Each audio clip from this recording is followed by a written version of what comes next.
आज की story suspense से भरी हुई स्टोरी है। बंद कमरे का रहस्य।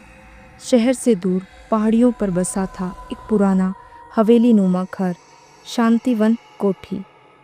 वर्षों से वीरान पड़ा ये घर अब फिर से चर्चा में था, क्योंकि फेमस राइटर विवेक शर्मा ने उसे किराए पर लिया था।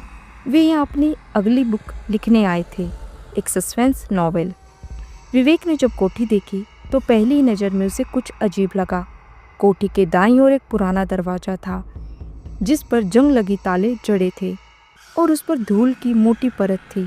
मालिक ने सिर्फ इतना कहा, उस कमरे को खुलवाने की जरूरत नहीं है, वैसे भी उसमें कुछ नहीं है। पर एक लेखक के लिए कुछ नहीं का मतलब होता है कुछ खास। पहला हफ्ता, शुरुआत के कुछ दिन तो सब नॉर्मल रहा। विवेक सुबह लिखते और शाम के पास वाले गांव में घूमने जाते, लेकिन 7वें दिन अजीब घटनाएं शुरू हुई। रात को अक्सर ऐसा लगता जैसे कोई भारी चीज़ उस बंद रूम में अंदर ही अंदर घिसट रही हो। एक रात किताबें अपने आप ज़मीन पर गिरने लगी। एक औरत की धीमी सी कहराने की आवाज़ सुनाई दी। विवेक डर गया, लेकिन उसने तय किया अब इस रहस्य को सुलझाना ही होगा। अगर आप स्टोरी में यहाँ तक बने हुए हैं तो इसका मतलब आपको स्टोरी अच्छी लग रही है, तो रिक्वेस्ट करती हूँ चैनल को सब्सक्राइब कर लीजिए। गांव का सच। अगली सुबह वह गांव गया और कोठी के पुराने नौकर रामू काका से मिला। बहुत मनाने के बाद काका ने बताया, साहब वो कमरा पहले मालिक की बेटी विभा का था। वो एक गायक से प्रेम करती थी, पर घर वालों को मंजूर नहीं था। विभा को उस कमरे में बंद कर दिया गया और एक दिन उसकी चीखें बंद हो गई हमेशा के लिए। पुलिस आई थी? विवेक ने पूछा। नहीं साहब, परिवार ने कहा वो भाग गई, मगर गांव में कोई नहीं मानता इस बात को।